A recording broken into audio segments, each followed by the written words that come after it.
আসসালামু আলাইকুম রহমতুল্লাহি বাবরাকাতুহ। সম্মানিত প্রিয় বন্ধুগণ, আশা করছি সবাই ভালো আছেন, সুস্থ আছেন। আমি আলহামদুলিল্লাহ আপনাদের দোয়া ও ভালোবাসায় ভালো আছি, সুস্থ আছি, শুকরিয়া আদায় করছি আলহামদুলিল্লাহ। আসর সালাত পড়ে হাঁটতে বের হয়েছি। মনে পড়ে গেল একজন ভাই কুষ্টিয়া থেকে নক দিয়েছিলেন, বলছিলেন যে শরীর বন্ধের তদবিরগুলো কিভাবে তৈরি করা হয়। তো আজকে আমরা কথা বলবো শরীর বন্ধের তদবির কিভাবে তৈরি করা হয় এবং এটার মধ্যে কোন কোন সূরা এবং কোন কোন আয়াত থাকে এবং কিভাবে শরীর বন্ধের তদবিরটা তৈরি করলে পরে সমস্ত প্রকার জিন জাদু থেকে পরিত্রাণ লাভ করা যায়। আসেন আমরা কথা বলবো ইনশাআল্লাহ শরীর বন্ধের তদবির নিয়ে, কিভাবে শরীর বন্ধের তদবির তৈরি করা হয়। যদি আপনি পরিপূর্ণতার সাথে অর্থাৎ ভালোভাবে যদি শরীর বন্ধের তদবিরটি তৈরি করতে চান, তাহলে আপনাকে মিশক জাফরান কালি ব্যবহার করতে হবে। আর যদি মনে করেন যে আপনি সিম্পলের মাধ্যমে অর্থাৎ সিম্পলভাবে তৈরি করবেন, তাহলে আপনি লাল কলম যেগুলো আছে ওই লাল কলম দিয়ে লিখতে পারেন। তো ডিপেন্ড করে আপনার উপর আপনি কি করবেন। তবে আমাকে যদি বলেন, আমি সাজেস্ট করব সবচাইতে বেটার হবে মিশক জাফরান কালি। এটার সাথে লাগবে ভোজপত্র।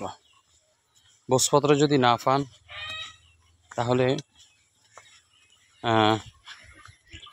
এক ধরনের পাতলা কাগজ আছে যেটা লাইব্রেরিতে পাওয়া যায়।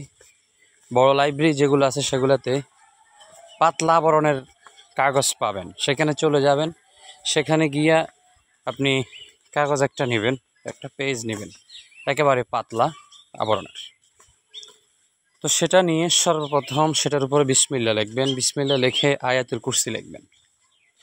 আয়াতুল কুরসি লেখার পরে সূরা ফাতিহা লিখবেন।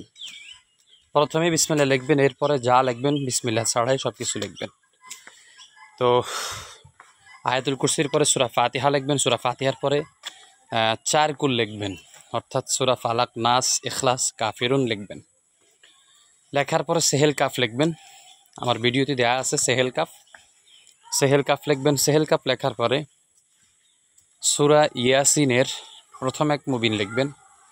সূরা আর রহমানের 33 থেকে 36 পর্যন্ত আয়াতগুলো লিখবেন এবং সকাল সন্ধ্যায় যে দোয়া পড়া হয়, বিসমিল্লাহিল্লাযী লা ইয়াদুররু মা ইসমিহি শাইউন ফিল আরদি ওয়া লা ফিস সামাই ওয়া সামিউল আলিম, এই দোয়াটি লিখবেন।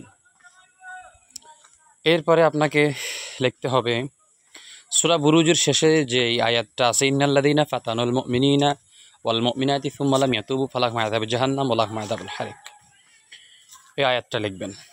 এরপরে আপনাকে লিখতে হবে সূরা তারিকের শেষের যে আয়াতটা রয়েছে পৃষ্ঠার শেষে, সূরা তারিকের মধ্যে যেটা রয়েছে, ইন্নাহুম ইয়াকিদুনা কাইদা ওয়া আকিদু কাইদা ফামাহিলিল কাফিরিনা আমহিলহুম রুয়াইদা, এই আয়াতটা আপনাকে লিখতে হবে। এই সমস্ত আয়াত লেখার পরে আপনি এটা চতুর্দিকে একটা চতুর্ভুজ রেখা টানবেন। রেখার চতুর্দিকে 4 কোণে 4 ফেরেশতার নাম লিখবেন। হযরত আজরাইল, জিব্রাইল, ইসরাফিল, মিকাইল, এভাবে 4 ফেরেশতার নাম লিখবেন। 4 ফেরেশতার নাম লিখে উপরে লিখবেন ইয়া আল্লাহ, ইয়া মুহাম্মদ, ইয়া আলী, এইভাবে লিখবেন উপরে বরাবর মধ্যখানে। তারপরে ঠিক নিচে মধ্যখানে এইভাবে লিখবেন, উপরে যেভাবে লিখছেন। তো এইভাবে করে শরীর বন্ধ তদবিরটা তৈরি হয়ে যাবে এবং ব্যবহার করতে পারেন। ব্যবহার বিধি ডান হাতে অথবা গলায় ব্যবহার করতে পারবেন ইনশাআল্লাহ। সবাই ভালো থাকবেন, সুস্থ থাকবেন, আমার জন্য দোয়া করবেন। আসসালামু আলাইকুম রহমতুল্লাহ।